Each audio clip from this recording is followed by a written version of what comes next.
China अमीर कैसे बना, मेहनत से या फिर इकोनॉमिक्स से? चाइना ने एक बहुत बड़ा इकोनॉमिक्स का फॉर्मूला समझ लिया। अगर देश को अमीर बनाना है तो सिर्फ सामान खरीदो मत, बल्कि सामान बनाओ।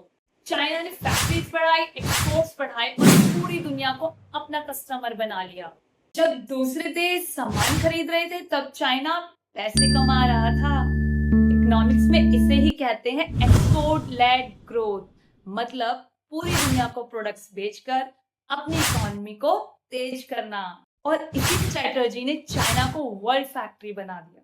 चलिए कमेंट में बताइए कि चाइना ने कौन कौन सी चीजों को बेचकर अपनी इकोनॉमी को तेजी से बढ़ाया है। तो इसी के साथ ज्ञान से गरिमा का बढ़ाइए वाइब्रेशन।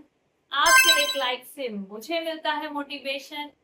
अगर चाहिए मेरी हर वीडियो का नोटिफिकेशन तो बेल आइकन को प्रेस जरूर करें, सब्सक्राइब एंड शेयर भी भरपूर करें।